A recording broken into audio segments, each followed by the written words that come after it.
So my people, this is a breaking news from Sahara Reporters. According to the news, Canadian police arrest Nigerian woman Amaka Sunnberger, who threatened to poison Yoruba Benin people in a viral video. To arraign suspects on Monday, which is next week Monday. So my people, at the end of the day, the Canadian police has arrested the Amaka, the so-called Amaka lady, which we don't really know whether she's really Igbo or not, but that is not even the matter, because at the end of the day, we will definitely find out if this lady is truly Igbo or not. Let me read that what people are saying concerning this news that this Amaka has been arrested before I allow you guys to watch what Aisha said concerning this matter as well. So this person said, "With her arrest ends ethnicity bigotry. Many have spoken and spewed baggages against other ethnicities. My question is, why should her rhetoric become so peculiar? I believe what is good for the goose is also good for the gander. They should treat all cases equal and avoid selective justice." So this is what this person said here. And then another person said, "I don't support her, but I think the battle line has been drawn, because there are so many Yoruba people living abroad that has spewed more hate. Igbos should start reporting them as well." So my people, a lot of reply, like response from people reacting concerning the news of this Amaka's arrest. Just as someone said here that the battle line has been drawn, because definitely this case is going to expose more. It's going to tell the world the level of bigotry that is going on in Nigeria, because at the end of the day, Amaka will come with her evidence. Like, she is going to show what made her to say what she said. And also, some people will be disappointed when they find out the real identity of this Amaka lady, because they have already in their head believe that she is an Igbo. So this is the reason they take like quick action. Yes, my people, let me allow you guys so that you can listen and hear what Aisha Yusuf said here concerning how quick our House of Representatives was to write to Canadian government. My people, just take a look. Please, if today is your first time, don't forget to subscribe, like this video, share it as well. Thanks so much for doing so.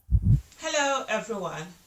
I'm sure you've heard about a lady who is in Canada who called on citizens to be killed in Nigeria, massacred, food poisoning. Citizens, when I say citizens, citizens of the tribe Yorubas and Benins and all of that.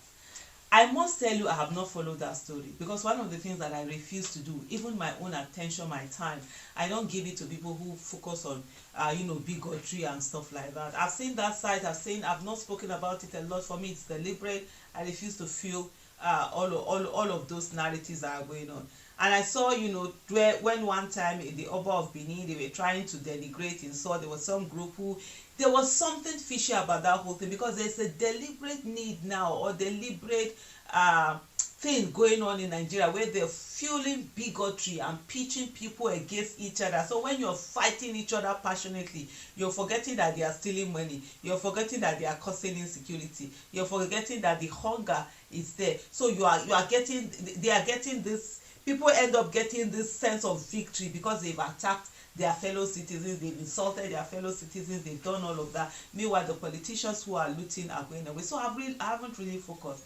But the thing that has come up is with the fact that this lady that made the statement in Canada, Abike Dabri, who happens to be the head of NIDCOM, some Nigerian in diaspora commission kind of a thing, has come out, to go ahead, officially complain to the Canadian government about her and stuff.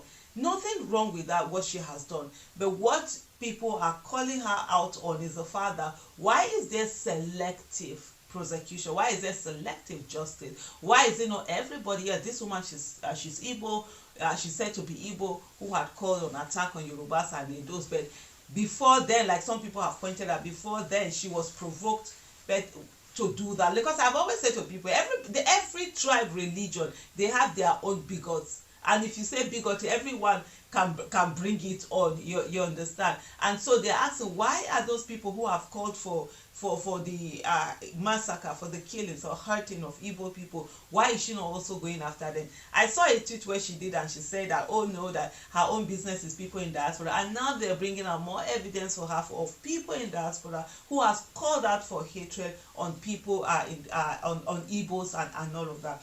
But for this video, really, that's the main focus for me. It's not even Abike Dabre. It's about a particular reporter, Obiasogu David. On Twitter, is known as Afri Sagacity, and he does a lot of great write-ups, research, and he analyzes issues. And I love to see analysis, and I like to always connect dots when I see them. You know, the House of Representatives have written a letter to the Canadian government, whether it's the House of Representatives itself, whether it's a committee or whatever. Well, I'll go into it. He said it is important to know that the so-called letter to the Canadian government against Amaka patients said to have been written by the House of Reps came from the Nigeria-Canada Parliamentary Group and the House Committee on Diaspora Matter. So it's a committee, but it's with the House of Reps. Ordinarily, the House of Reps needed to sit and deliberate over the matter and take action, which may include referring to the appropriate committee. But that wasn't done. And he said, for the two bodies of the House of Representatives to have written to the Canadian government with the seal of the House of Representatives in the manner and the speed that they did, without the deliberation of the General House, means two things.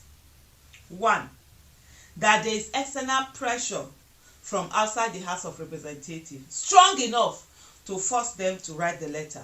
The person in the eye of the storm is the golden girl, Abike Dabre. She's the CEO of Nigerians in Diaspora Commission, a body that is said to be notorious in controversies. Abike Dabre, according to Obiasogu David, appears to be a favored member of the APC who has the ears of the Aso Rock. So getting the two subcommittees of the House of Representatives to do her bidding wouldn't be a hard call. Two, he said, that the two bodies of House of Representatives would take such an action that concerns the entire House without any questioning or kicks from the rest of the House of Representatives members tells a sorry tale that the House may have been pocketed. The House have been pocketed a long time ago, and I've constantly said it. On that issue of the national anthem that was changed, when I sat down, I still see a lot of people that will come and be telling me, Aisha, I didn't support you in that or this, blah, blah. I say, it's okay not to support me. I'm comfortable with it, and I like it, and I like people to tell me why. And when I try to tell them, look, let me tell you something. My business is not that National Assembly. I don't care whether Nigeria decide to say, go, as their National Assembly. That's their problem. Whether they try to do shaku, whatever, as their national anthem, that's their problem. My problem with that national anthem is the fact that people were not consulted. Citizens were not consulted. You just saw it within a very short time. The illegitimate president decides that, he didn't like the national anthem. He said it even during the campaign. At his first opportunity, he's going to change it. And then he calls the National Assembly. Before you know what's happening, they've passed a law. How many other laws are they going to pass? This is one of the kind of things. This is one of the problems that we would see.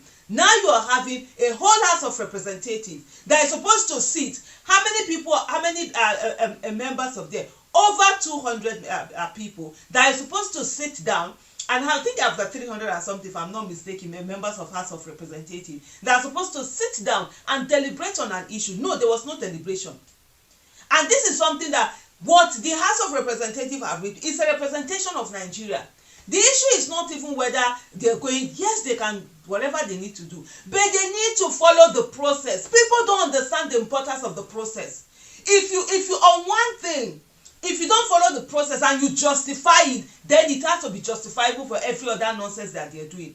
Yes, they did it for national anthem. Is it not national anthem? Leave it now. Aisha, you are too this, you are too that. They will do it for every other thing in your life. And how are you going to go on from there?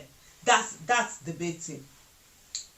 Let me come back. So he continued and he said, no one agrees to what Amaka patients did, and the other tribal bigots bigoted hate that are obviously overlooked.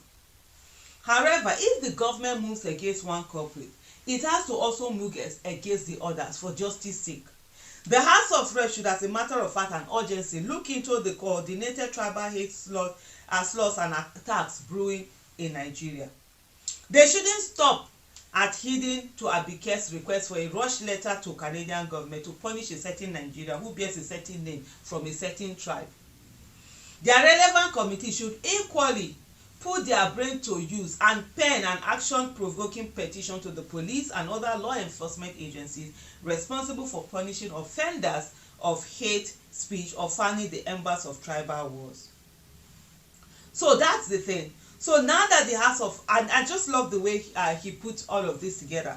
Now that the House of Representatives have now woken up to the fact that yes, indeed, and I totally agree with the fact that there's a whole lot of bigotry, hatred, slurs, tribal, this and religious that is going on in Nigeria. And you're wondering in 2024, people are going to mass, you are caring about your tribe, my tribe is this. I always ask people, how do you know you are your tribe? What if your parents wake up today and tell you that sorry, you were adopted, that tribe that you hate, that's where you're actually from? What will you then do? But anyway, if the House of Representatives have woken up, then let them do everything collectively. This is the time. We can't have selective prosecution. We can't have selective justice. We must have an all-encompassing prosecution for people who do the wrong thing. So we are looking forward to that House of Representatives doing the needful. Thank you so much for watching. Welcome to Shamra Senior Steve.